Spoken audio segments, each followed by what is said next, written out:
And I was just thinking, because of the kind of the things that you have been mentioning, I was just thinking we might just kind of have a kind of we already have a series of speakers right now, but I was just thinking to bring up one of the talks. I'm not sure if Ghazaleh is already online, because her talk is just exactly following what you have been presenting. So I was thinking that we can start with Ghazaleh talk, and then we can go for the other kind of talks that we already have. Ghazaleh, are you online right now?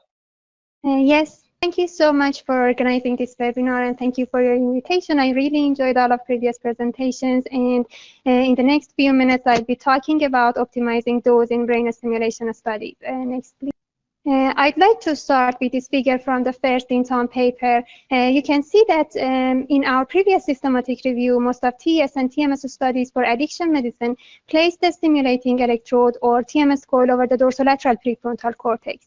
And when we updated our systematic review by May 2022, we found that 66 out of 75 TS trials used symmetric or asymmetric electrode montage for targeting DLPFC. Next, please. And when we simulated these two electrode montages for 66 participants with methamphetamine use disorders, as you can see, first we found a very huge inter-individual variability in terms of electric field strength and electric field distribution patterns. And next.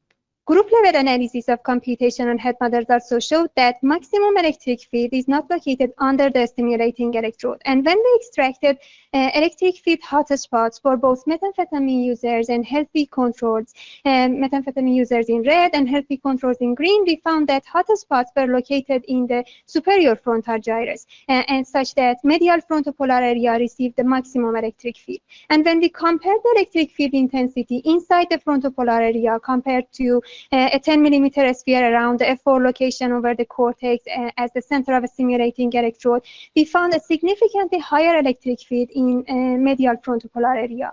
So it seems that in most of previous TS studies for addiction, frontopolar cortex play an important role. And next slide, please. And as introduced by Dr. Fox in Jutsa and in a recent lesion-based study proposed by Jutsa and colleagues, it had been reported that frontopolar is the area that had greatest association with addiction remission, and this brain region was introduced as the ideal target for excitatory neuromodulation. And next slide. And also, deep TMS coil with H4 or H7 coils, as presented by Dr. Fox, that received FDA approval for smoking cessation, also induced a strong electric field over the frontopolar area. But these two types of deep TMS coils conventionally billed as stimulating insula or lateral prefrontal cortex. And next slide. It seems that in most of previous TS and TMS studies that showed promising results in the field of addiction medicine, I mean, for example, bilateral or unilateral DLPFC stimulation by large electrodes over DLPFC or deep TMS coils, or even figure 8 TMS for modulating frontopolar cortex, frontopolar area received a strong electric field. And we have also some other evidence from fMRI data. Next, please.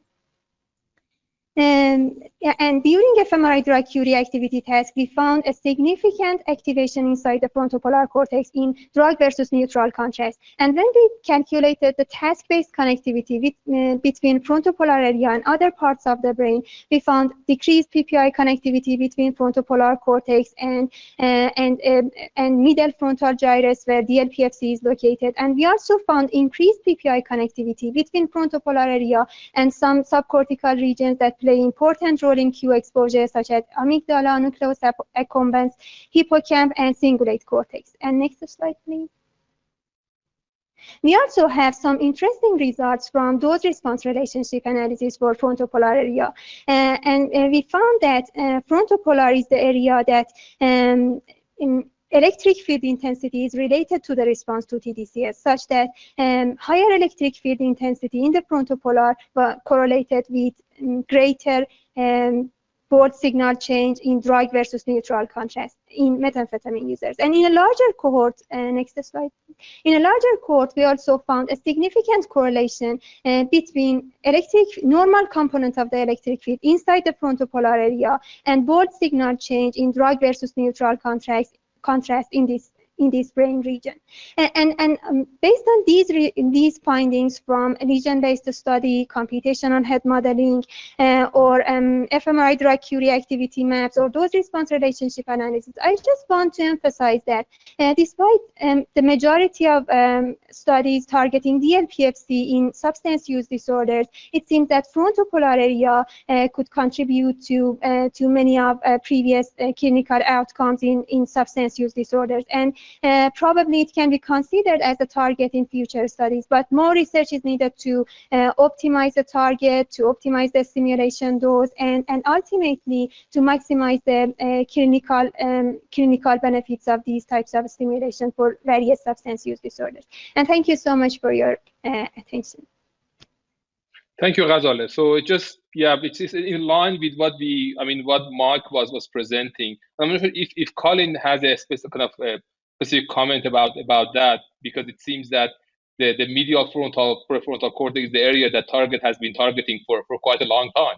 Yeah, I think it's all really exciting, and not only because it bridges what Mike Fox and Justa and their group has done with lesion mapping. We know from our preclinical friends that do animal studies, the medial prefrontal cortex has causal relationship to drug self-administration.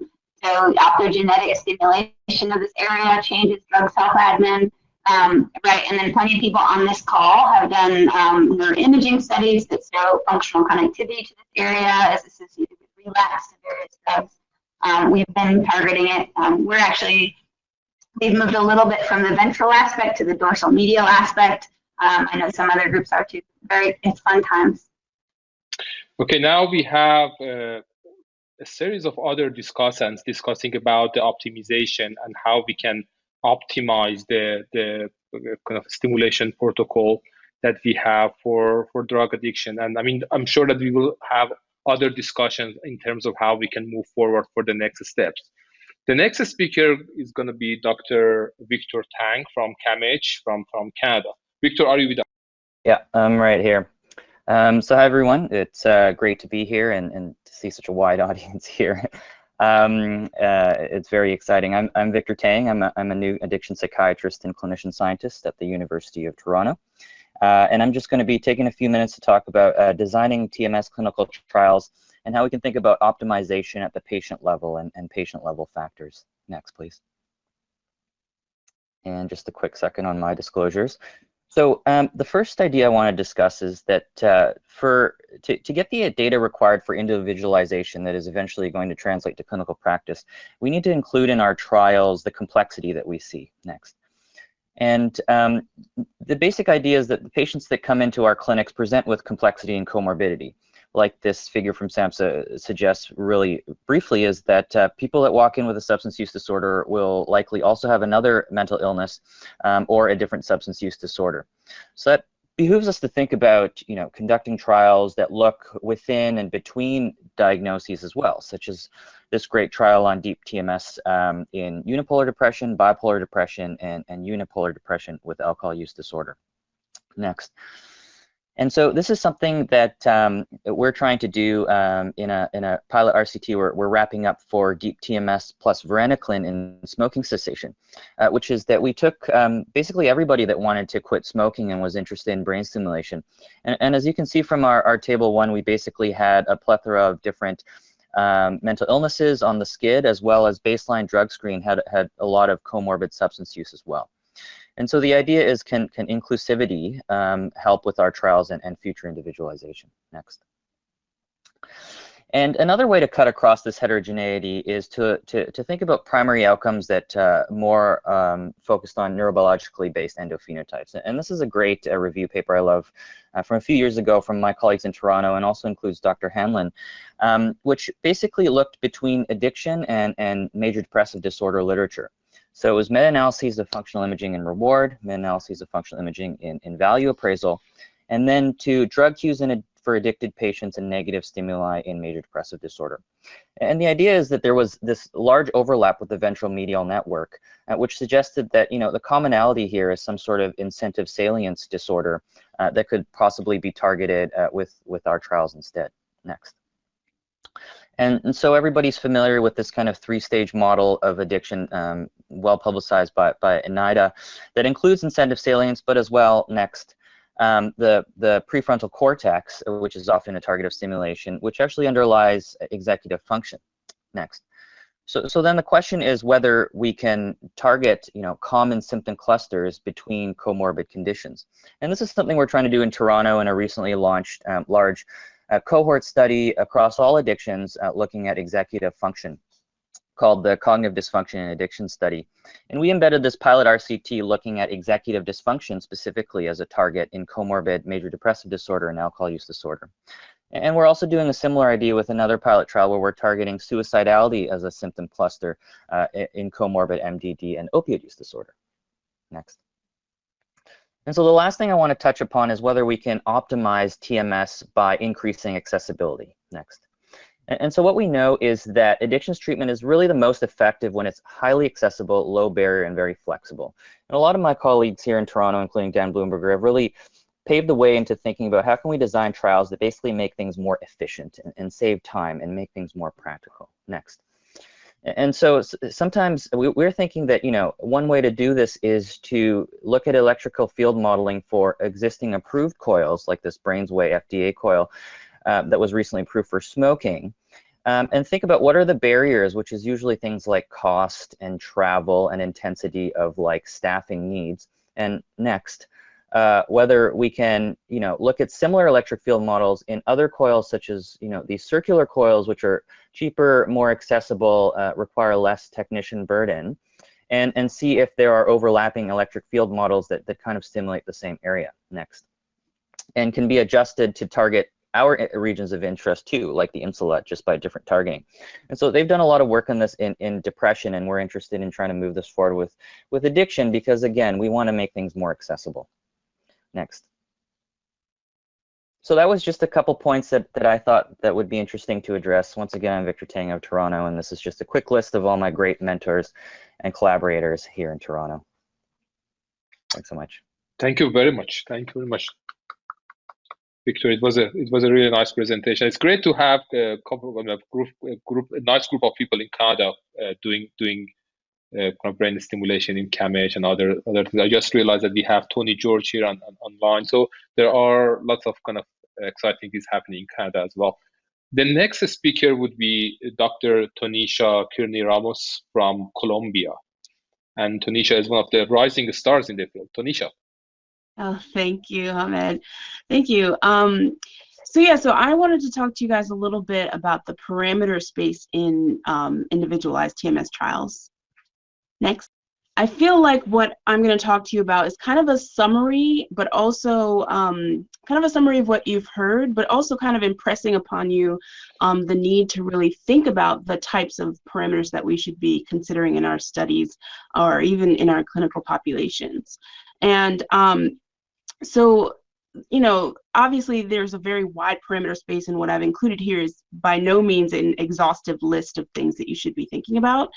But some of the things have already been mentioned by some of the other speakers. So one really important thing might be the target location determination. So how you're actually identifying the target. Some of the things that we've seen so far include the using imaging paradigms to evaluate regions that overlap across individuals, where they may vary across individuals, and sort of identifying lesions maybe that overlap, or even using E-field maps and how they overlap with functional maps. There's so many different ways, and there's a lot of research in the field using different approaches, and so it's really important for us to consider designing studies that will really get at the mechanisms that most closely relate to treatment response. There's also things that we were talking about, I think, before the talk started, like the session schedule. So how many sessions you do in a day, for instance, might be an accelerated paradigm where you're doing multiple sessions in a given day. And depending on how many sessions you're doing in a day or in a week, how does that really translate into improved outcomes for our research participants or for our clinical populations? There's also biological factors, which I'll get to in a moment, and then clinical and demographic factors. So what about the disease stage that an individual is in, disease severity, how long they have been using the substance of interest, or whether or not they're on any other concurrent they're undergoing any other concurrent treatments, how does that confound our outcomes as well if they're taking additional medications or they have other comorbid disorders? So I wanted to highlight, if you could go next, I wanted to highlight here, I'm going to start off really, really basic and talk about scalp to cortex distance. Next. Yeah. So one really important principle that I don't think anyone has touched on, but this is something that many of you may already know, but I'm speaking also to some of you that may not already be in the field and doing this kind of work. There is a principle of TMS which is related to the stimulation depth. So the Maxwell's equations determines that there's a rapid decay in the stimulation depth, the influence of the electric field with depth. Next. And in fact, most figure 8 TMS coils really only reach about 2 centimeters into the there's only a depth of about 2 centimeters. For H coils, it can reach to about 4 to 5 centimeters. Next. Now, the good thing is that the cortex is really only about 2 to 3 millimeters thick. However, next. There's a great deal of variability in the distance between where the coil is actually placed on the scalp and the underlying cortical tissue. And this can be for a variety of reasons. It can be the thickness of the fat layer underneath the skin, the bone, the skull bone thickness, or even the dura beneath the skull and above the cortex. And so there's research that has come out next that has really looked at the fact that there has to be, there's a linear increase in the stimulation intensity required to actually induce stimulation of the cortical tissue based on the distance itself. And so there are now tools, if you go to the next slide, that we can actually use either in a research setting or a clinical setting to use imaging methods to actually measure the scalp to cortex distance and use these either as covariates in your research or as ways as parameterizing or adjusting the for the scalp to cortex distance, adjusting the stimulation intensity required to for a given individual. Could you go to the next slide? So in thinking back just about the biological factors, next. Some speakers have already kind of talked, so we've talked about scalp to cortex distance. There are also differences in the interplay between the electric field and the actual orientation of the axons and how that then precipitates the action potentials that are induced. So these are all factors that we really need to be investigating further to understand the implications in a given individual in our research in clinical populations. Several people have already talked about, Colleen, for instance, has already talked about baseline brain state and how the variability in the baseline brain state can actually influence the magnitude and direction of the response that we get. And we're still kind of piecing, together what exactly the mechanism for that might be. Next. One thing that we can do is harness this idea of priming. So where we actually induce a given brain state at baseline by shifting it either through conditioning stimulation or through a physiologic activity like behaviorally engaging that circuit. As Colleen mentioned, the research that came out for OCD and smoking have that in their protocols where you actually induce a given brain state and use that brain state or shift that brain state then with TMS. And so that's one way of actually getting around the influence of baseline brain state as the variability in that brain state. Another factor that people may not be thinking about is the fact that there are genetic polymorphisms that have been associated with variability in plasticity potential.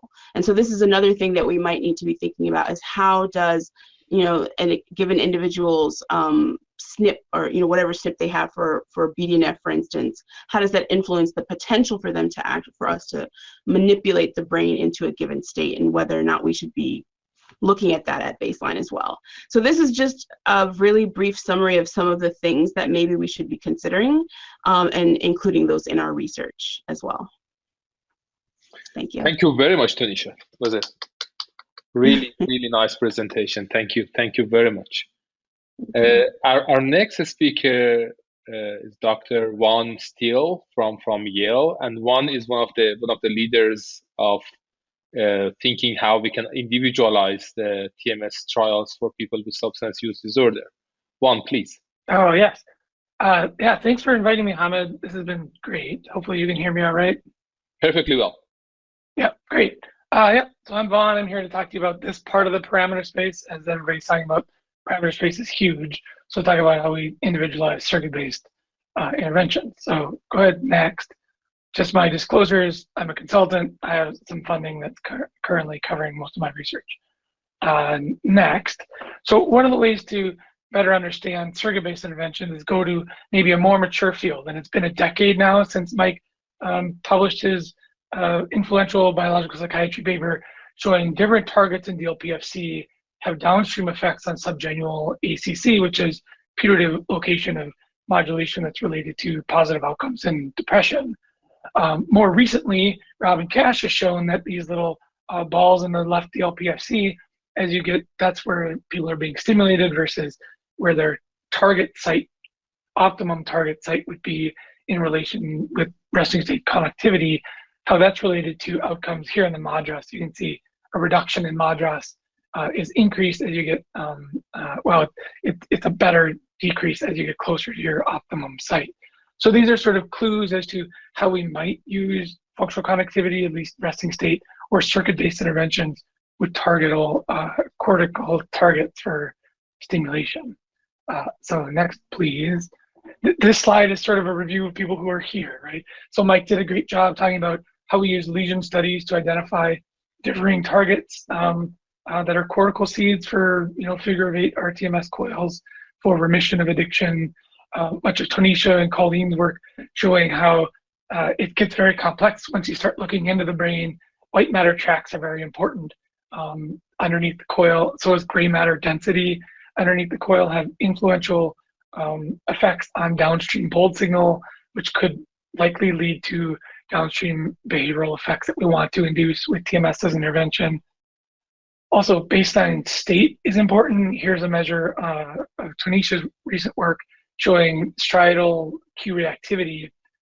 As that increased at baseline, people were more reactive, and they show a greater reduction in Q reactivity after TMS. So the state that somebody's in is actually very important for identifying which circuits you're modulating and then if they're malleable or not. Next slide, please. Continuing on this state trait, there's some work that's been more than a decade now showing in nicotine users that if they're abstinent and then given either placebo or nicotine patch, some circuitry does not change. So it's more of a trait circuit. This is a connectivity with dorsolateral prefrontal, with dorsal anterior cingulate cortex on the left there. And then other circuitry is more malleable in the state context. If you think about if you're on-off nicotine, dorsolateral prefrontal cortex to insular functional connectivity is actually malleable, suggesting we might need to worry about malleability of a circuit when we're specifically targeting a circuit. Next, please. So although it's a large parameter space, all is not lost. I've done some of this work already in the upper left, where I find circuitry that's related to treatment outcomes in both imaging and ERPs. Nobody's presented event-related potentials here. This is a really good measure of cognitive functions and circuitry and such. So I'll be beating that drum for a while, and I use those to develop the accelerated ITVS treatment that I did for cocaine use disorder when I was in Baltimore at NIDA. And that chronic application actually did reduce cocaine use a month out and other drugs of abuse as well. So it suggests that this is a great circuit-based and cognitive function-based intervention theme to develop targets. Also, Travis Baker's group, thanks for him sharing the slide with me on the bottom, showing that in the active group, reward positivity can be modulated with RTMS interventions. And he could show in the 4 blocks, in the first 2 blocks, RTMS is not applied. In the last 2 blocks, they are. So it's a specific intervention with RTMS. Again, ERPs are useful ways of measuring these things along with imaging. So the parameter space is huge. I have some commentaries, and I highlight the review that I did that identifies some of the parameter space that should be discussed. Much of it's been discussed here, but further reading, because I only had 5 minutes. And that's all I had. Thanks for listening. Thank you very much, Vaughn. It was a really nice presentation. Thank you very much. Now we go from US to Netherlands. We have Debbie Klooster. Hello, Debbie. Yes, hello. Thank you so much for having me. Hi everyone. Indeed, my name is Debbie Klooster, and I'm actually from the Netherlands, but I work in Belgium. I'm from Ghent University, and I would like to start this presentation with an overview of just standard T1 weighted MRI scans subjects we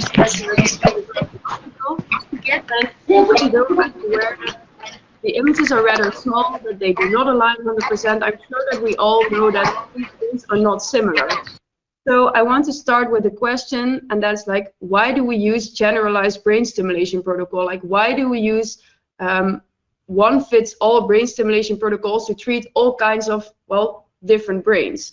So in this presentation, I would like to talk more about a proposal, and that is the use of individual brain characteristics derived from multimodal neuroimaging to personalized brain stimulation protocols. And then obviously the optimal goal in the end is to make brain stimulation treatment more effective for a broad variety of neuropsychiatric disorders, amongst which also addiction. And next slide, please. So in this very short presentation, I would like to focus on personalizing two stimulation parameters, namely the positioning of the coil and also a bit on the stimulation intensity. We have recently proposed methods to personalize RTMS parameters for depression treatment. And to personalize the coil position, we proposed a 3-step process. And in the first step, we used a priori information about the pathology to define the region in the brain that we actually want to target. So this can be a deep brain region, and for example, in case of depression treatment, this can be the subgenual anterior cingulate cortex. And this region can be shown on anatomical MRI data. Next, please. So in the second step, we used results from previous studies who showed that the effects of TMS pulses propagate throughout the brain via functional and structural connections. So if we use functional MRI or diffusion-weighted MRI data, we can use functional connectivity maps or diffusion-weighted connectivity, so structural connectivity maps, and we can find cortical locations that are connected to this indirect target, so this deep brain region. And this cortical target can directly be, well, stimulated by the TMS coil, assuming that we use a figure of 8 coil. And next, please. Then, as a third step, we want to use electric field simulations to find the coil position and orientation that actually optimally target that predefined cortical brain region. So electric field simulations can be performed for a couple of positions. So for example, for a grid of positions over the cortical target, then we can also vary the orientation of the coil, and then we can use an optimization algorithm to find the position and the orientation to actually optimally target the intended cortical region. And next, please. So this 3-step process was suggested to optimize coil positioning for depression treatment, but how can we translate this information to treatment of addiction? So specifically, I think the question then is, what is our stimulation target to treat addiction? So we just learned from Dr. Fox about his latest study in which he suggested concrete targets for brain stimulation for addiction treatment. So concretely, he suggested the medial frontal polar cortex when doing excitatory stimulation, or the frontal operculum or the paracingulate cortex if we want to do inhibitory stimulation. As you can see here, I put the indirect between brackets since nowadays the deep TMS coil, the H1 from Brainsway, is known to be able to directly stimulate these brain regions, so they can stimulate deeper regions in the brain. And in that case, we would be able to simplify our 3-step process into a 2-step process. And next, please. Also, I would like to focus a bit more on the potential of electric field simulation to derive the stimulation intensities. The electric field strength scale linearly with the stimulation intensity. So if we know what intensity we want to have in our stimulation target, we can do a reverse calculation to derive or actual stimulation intensity. I think this also indirectly incorporates the scalp to cortex distance, as was just mentioned by Dr. Kearney-Ramos. Sorry if I pronounce your name incorrectly. But the question here is still, what is the minimum electric field strength that we want to achieve in our cortical targets in order to really induce neuronal activity? Next, please. So the added value of personalization is logically reasoned, but still very speculative. So studying the added value of every personalized parameter separately is challenging, since these studies would require many samples. And it's also questionable how different personalized parameters relate to each other. So even though promising, I think there are still many challenges to overcome to achieve our ultimate goal, to make brain stimulation more effective for a broad patient population. Next, please. Okay, thank you. That was it. If you want to know more details, you can read the paper, and if you have any questions, feel free to reach out. Thank you very much. Thank you very much, Debbie. It was a really nice presentation, and you're doing a really great job in terms of the optimization of TMS studies. And I think that people, I mean, there are many labs in Europe that are doing a really nice job in personalization of neuromodulation. And I think that we need to find a way to collaborate more with people in Europe to be able to extend these sort of activities across the world. So there are definitely lots of opportunities in these sort of collaborations. Our next speaker, do you have any comment on that, Debbie? No, it's fine. Thank you. Thank you. So the next speaker is going to be Dr. Cristian Morales Carrasco from here in Minneapolis. Cristian, are you online with us? Yes. Thanks. Yep. Thank you very much for joining us. No, thanks to you for organizing this great seminar today.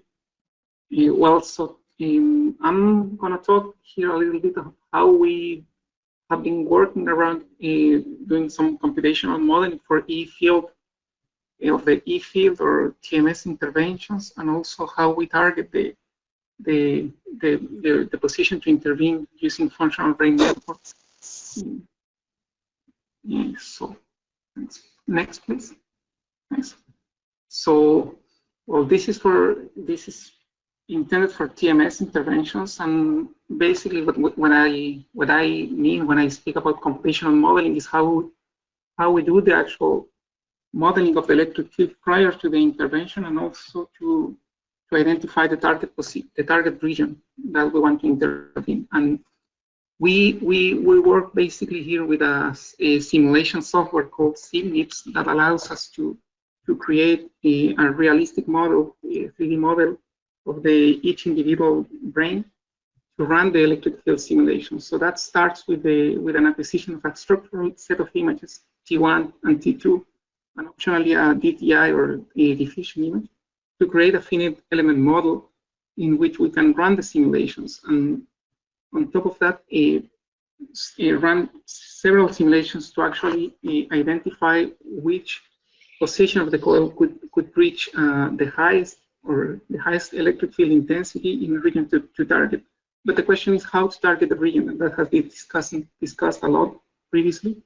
But this approach that it can be done using anatomical information, anatomical landmarks for the specific participant, or using functional informed networks or connected areas using resting state in fMRI in this case. And then when we identify the region, once we identify the region, we optimize the coil position and run the simulation. And then we complete the process with having a projected electric field in the native space, no, for the participant. Next, please. So next. Cristian, could you turn on your video as well? It seems that your video is not turned on. So sure. Not okay, sorry. My apologies. Sorry. Okay, now we can see you. Okay, sorry for that. Next one, please. Okay, so in order to identify the target using the functional structure of the brain, we can use fMRI, not both signal of fMRI. But in this case, we are stepping up from the literature, we know that to get to know reliably how the functional structure of the brain, we will need a highly sampled resting state sessions. So in previous work from Gordon et al. Showed that after 20 minutes of a good data acquired from resting state session, we can reach a high reliability of the functional maps, plateauing after 40 minutes of good data. And that also assumes that we are very conservative in motion censorship, and we control for respiration or related movements. After we obtain that data, we can calculate seed maps connectivity, which is a specific region of interest connectivity, or we can use also functional brain architecture of the participant. So nowadays we know there are several techniques to identify the individualized brain structure, functional brain structure, as community detection algorithms or template matching. So we ended up having the functional brain structure or architecture of each participant. In case that we don't have the resting state data or functional images of participant, we still can use some template derived maps or like functional parcellations, Gordon parcellation, Yale parcellation, or these probabilistic maps. No, so this is a recently published study from the lab I work with. It's the probabilistic atlas, which shows at every core region in the brain what's the probability of that region to belongs to one functional network, and that can be already downloaded from that webpage over there. That's from MNC et al. Next one, please. Next, okay. So as an example, this is part I want to present a preliminary work that we're collaborating. We're working with in a collaboration with a psychology department here in the U.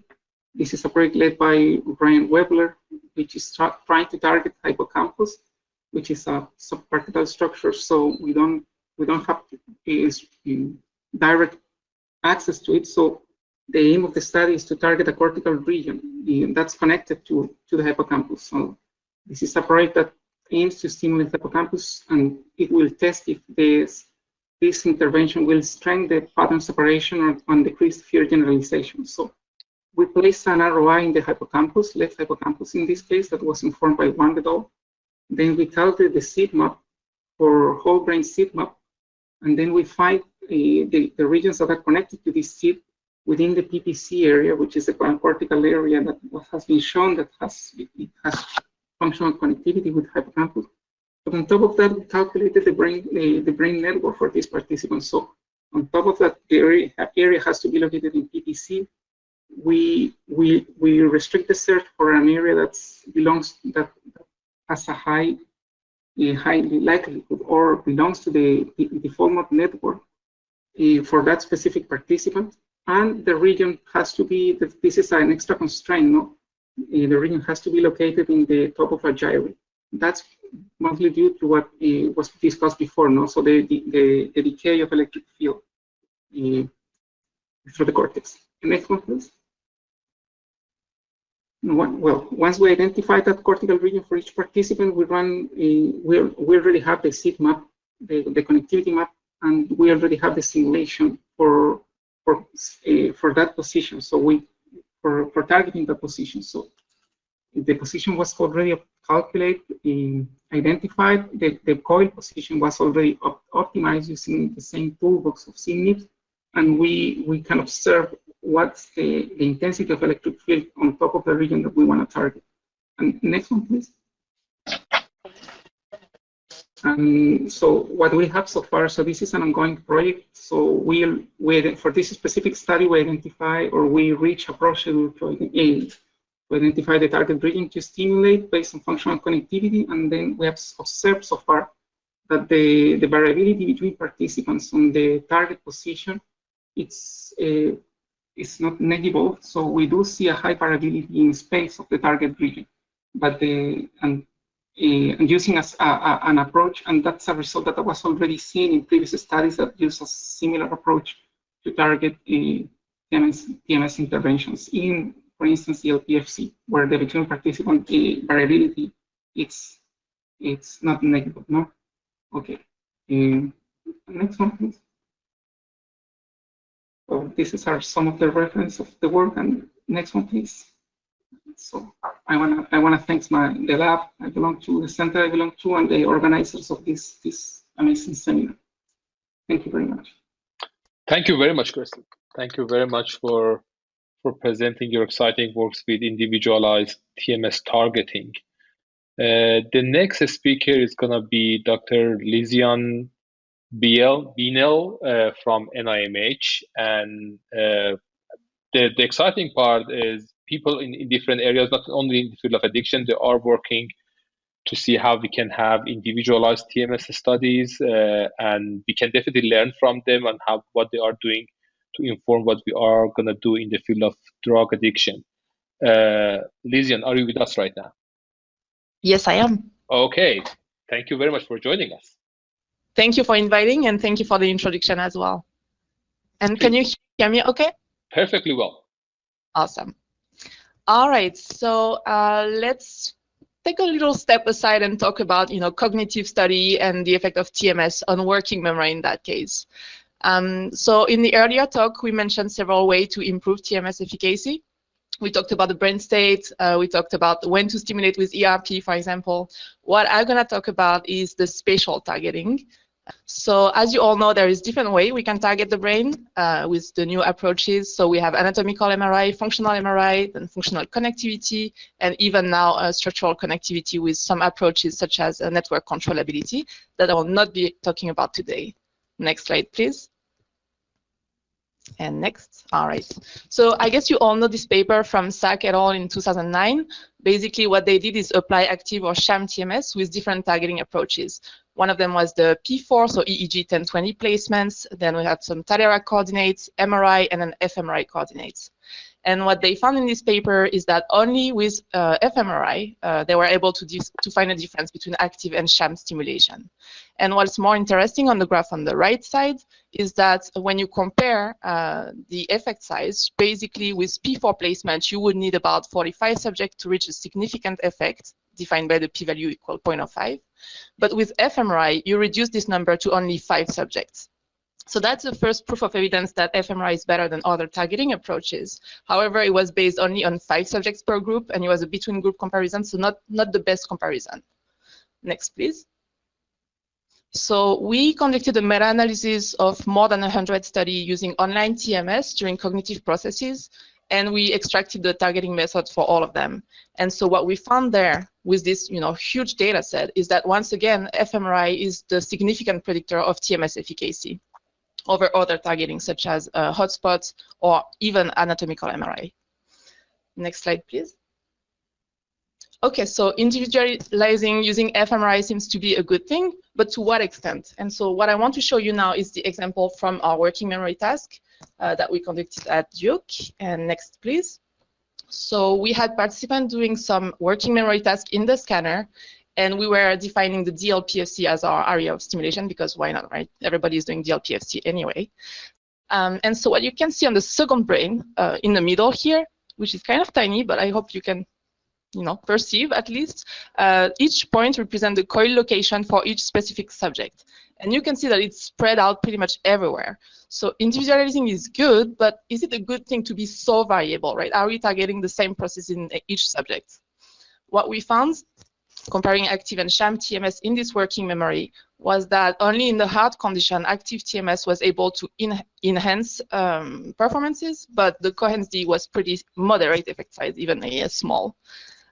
So we thought, is it the best way to go? Should we constrain a little bit this individualization? And so next slide, please.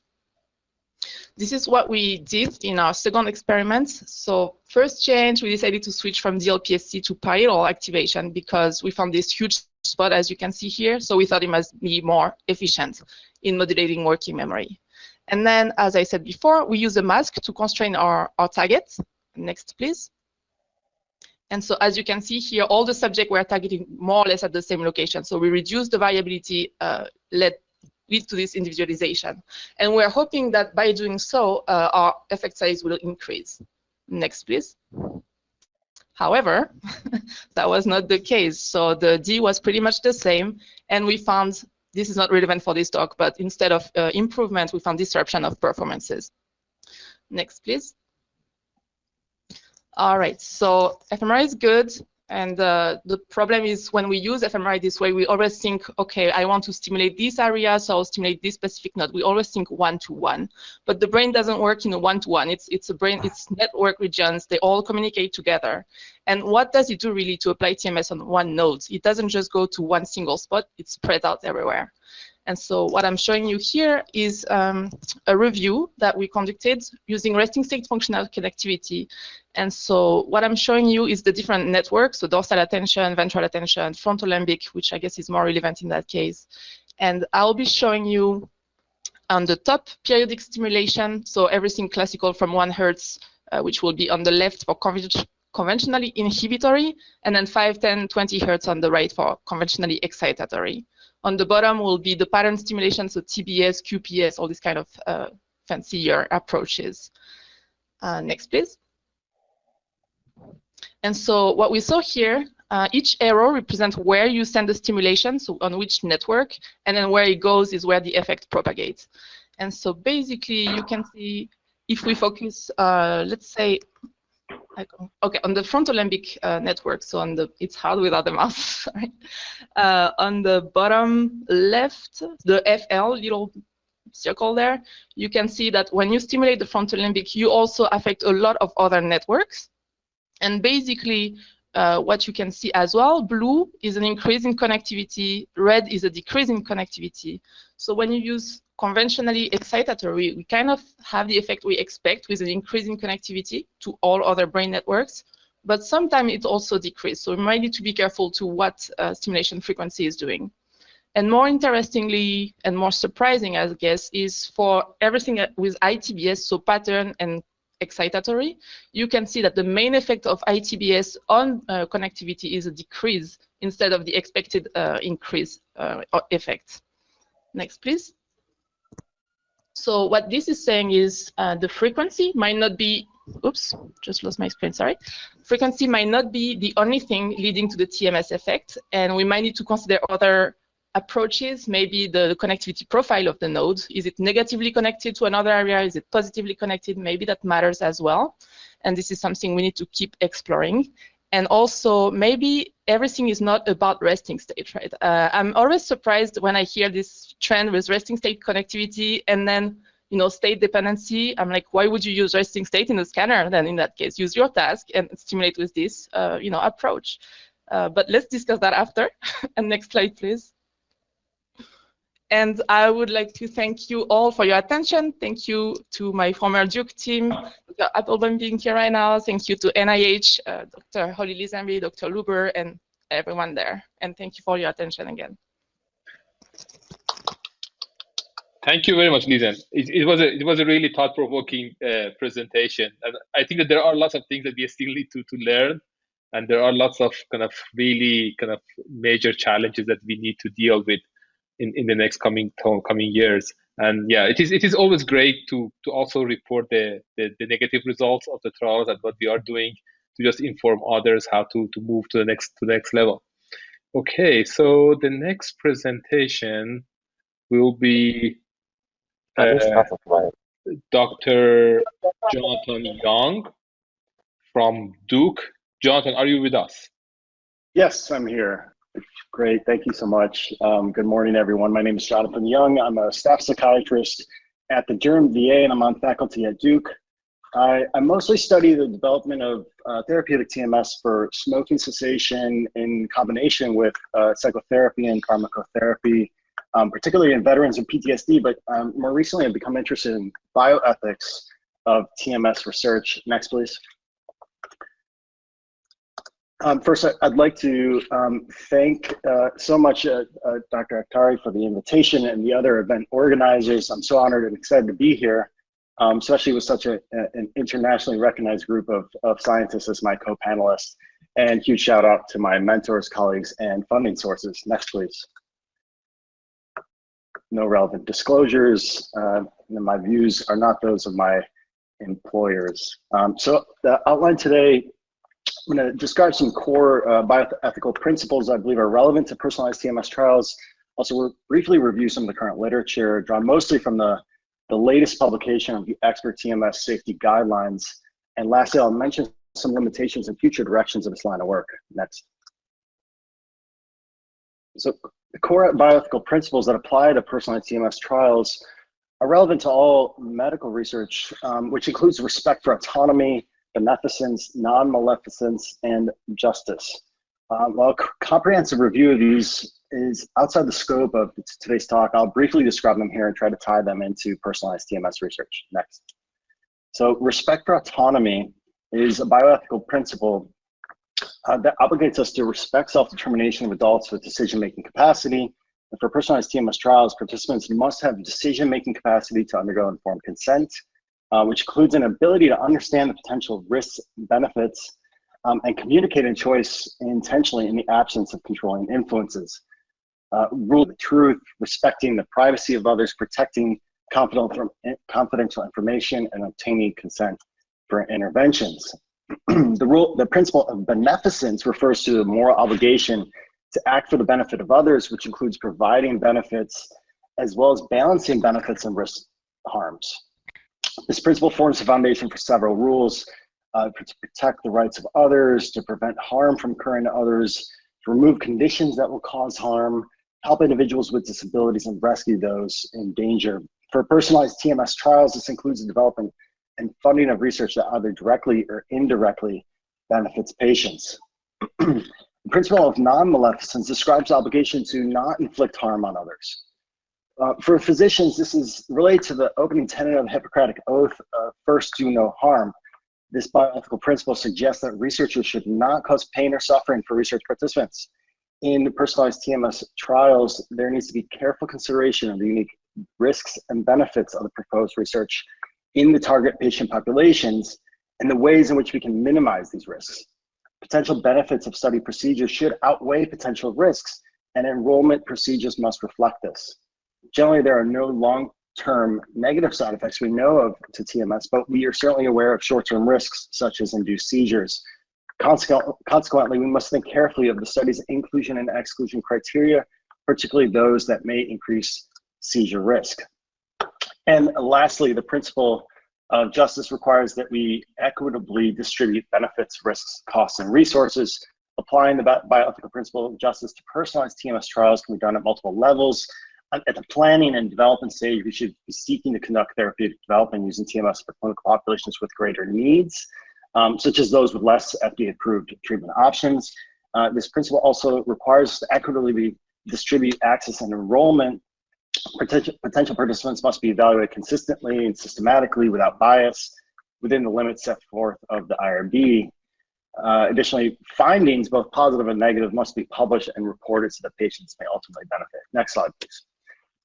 So the latest version of the consensus TMS safety guidelines by Rossi et al. In 2021 includes a section on the ethical aspects of performing TMS in healthy subjects and in patient populations. In the interest of time, I'll just quickly review a few of their recommendations, especially which include studies on interventions aimed at preventing or curing disease or alleviating symptoms of illness. Next, please. In therapeutic trials, study participants have some chance for individual benefits. In randomized control trials, a portion of participants have a chance to benefit from the active intervention. However, there's data to suggest that those in the inactive treatment arm may also benefit to an extent from placebo effect or just from the more intense monitoring and care. And this may play an even larger role in personalized TMS trials where neuroimaging and other procedures for neuronavigated targeting results in kind of more close monitoring and interactions. The paper also notes that acceptable risks and burdens kind of depend on the burden and risk of the disease and the anticipated benefits of the treatment, weighed against the risk of alternative interventions, which includes doing nothing, as well as required changes to certain medications or other ongoing treatments in order to enroll in the study. Additional considerations are a need for vulnerable populations such as pregnant women, as treatment may affect the unborn child. Next, please.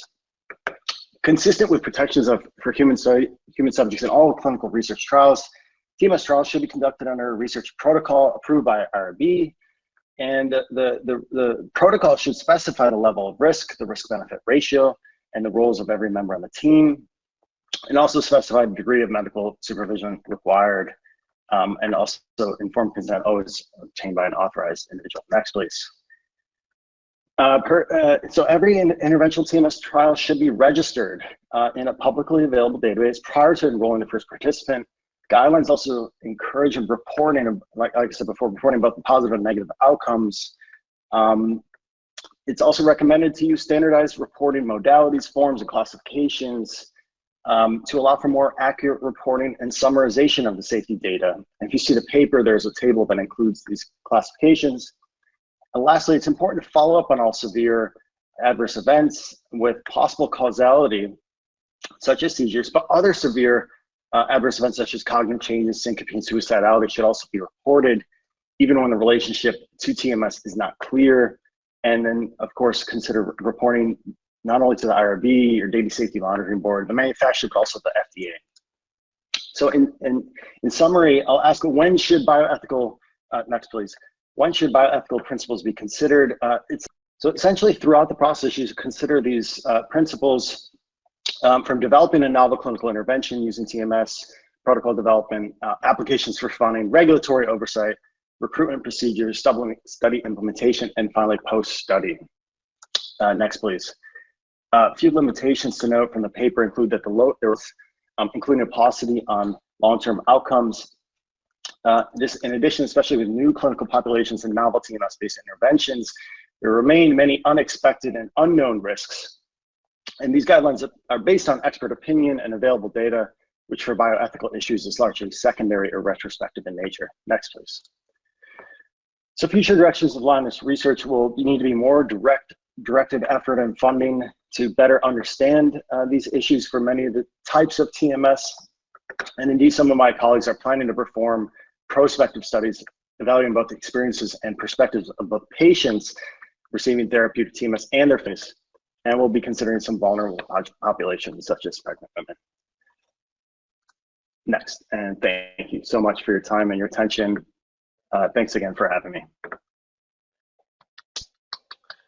Thank you very much, Dr. Young, for such a nice presentation and opening another dimension, important dimension in what we do for individualized neuromodulation for vulnerable communities that we are working with. Thank you very much for bringing this up for us together.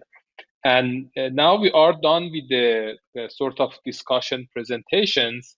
And now we have the last talk by our speaker, Dr. Kevin Walton from NIDA. And Kevin has always been really supportive of what we have been doing in terms of bringing people together and encourage young generation of scientists in the US to apply for granting opportunities within NIDA to develop new interventions for substance use disorder. And thank you very much for accepting our invitation and joining us today as well. Thank you very much, Kevin.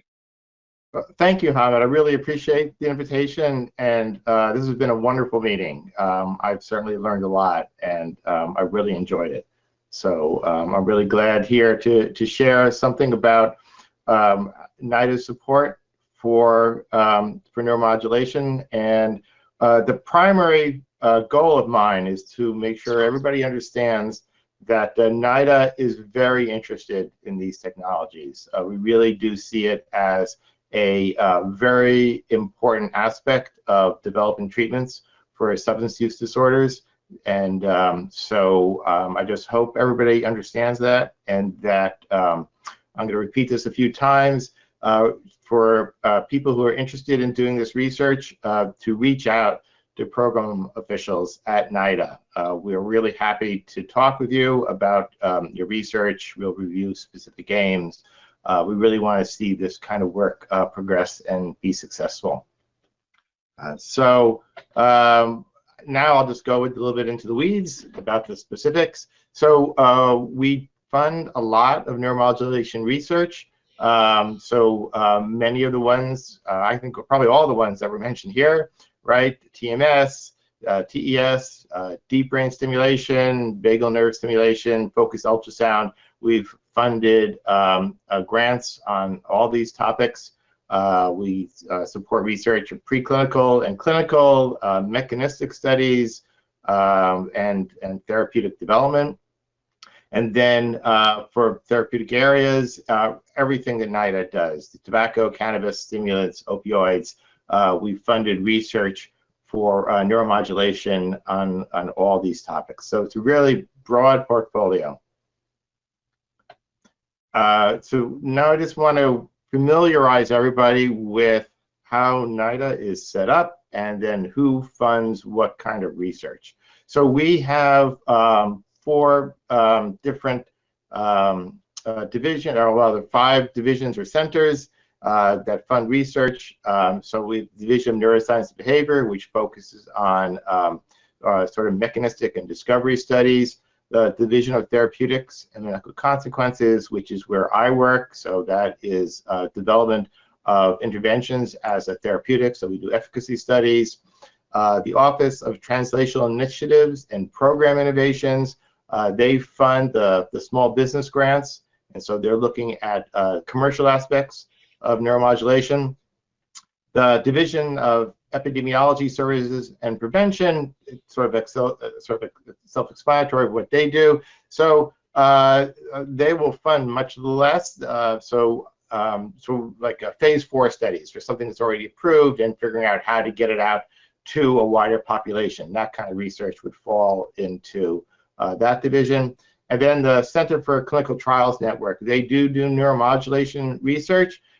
Those projects are brought up through the centers, and so it's not a process that's generally open for investigator-initiated research. It's through the center's process. So the first 3 divisions, well, the first two divisions and OTIPI are what I'm going to talk about. What kind of work that we do, what FOAs we have, and who you should reach out to. So okay, next slide. So Division of Neuroscience Behavior, it focuses on, I guess I said, mechanism and discovery. They'll do preclinical and clinical studies.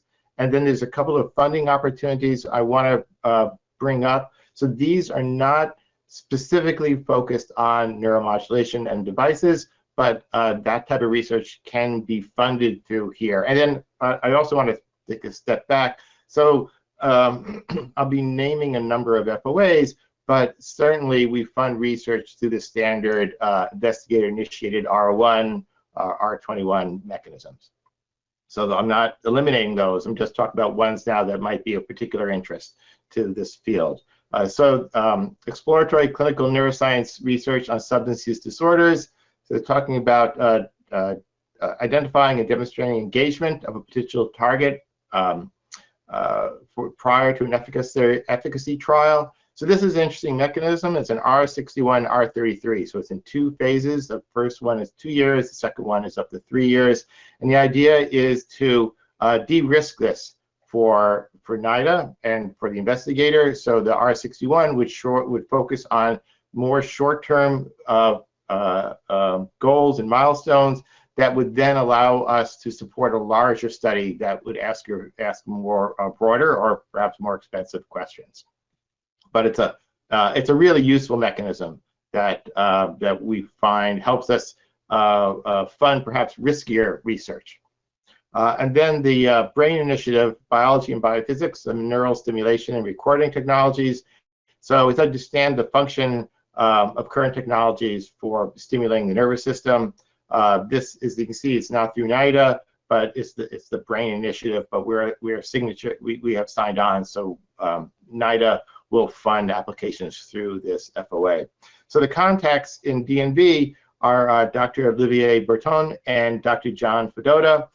You should reach out to them if you think your research focuses on sort of the earlier stages of neuromodulation research. And I want to emphasize, you should reach out.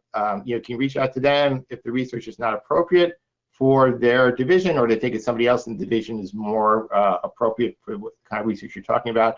we all work together, and you'll be redirected to the best person to talk with. Next slide. So this is my division of therapeutics and medical consequences. So we focus on development of therapeutics. We do preclinical and clinical. We're focusing on moving projects through preferentially the FDA authorization pathway, but we understand that interventions can get out there and be effective as just in general use through physicians. But we do have a funding opportunity that's specifically focused on neuromodulation and device-based treatments. This is a two-stage, it's a UG3, UH3. And again, this is a 2-year followed by 3 years. We have milestones in UG3. As I mentioned, it is to de-risk the project. So we'll take on projects that are more risky. You provide some validation or feasibility research. And then if you meet the milestones that are determined for the UG3, we can then go in and fund the UH3, which is generally for more funds and would include, say, a larger efficacy trial. So the contacts for this are myself and Dr. Will Ackland. So, if you think you're at that stage of your research, please reach out to us. We'd be glad to talk with you. And next slide. So Division of Translational Initiatives and Program Innovations, or TIPI. So as I mentioned, they focus on small business grants and small business technology transfer grants, the SBIRs, STTRs. They also do preclinical and clinical. They have funding opportunities that don't, again, these don't focus on devices, but they, the first one, developing regulated and therapeutic diagnostic solutions, devices are a very high priority for this funding opportunity. And it's also specifically focused on opioid use and stimulant use.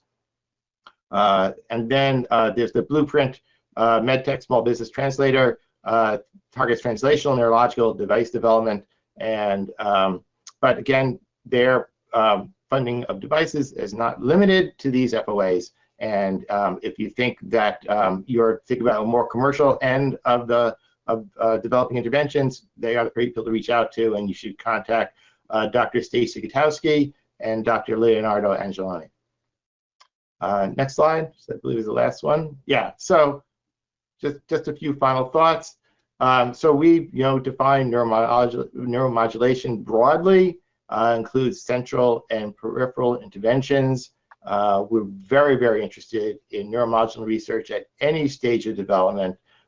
We are more than ready to talk with you about your research and really reach out to us. That's really our job, to help you figure out how we can support your research and move it forward. So Hamid and everybody, thank you so much for giving me this time. Thank you very much, Kevin. It was really, really exciting. And I've always found you really welcoming anybody who is interested to do something meaningful for developing new treatments for drug addiction. And thank you very much for helping us during many years of kind of your active service in NIDA. And thank you very much for your public service. Now we just move forward to kind of open the discussions and how we might be able to move forward for the next level. Just a few kind of last slides.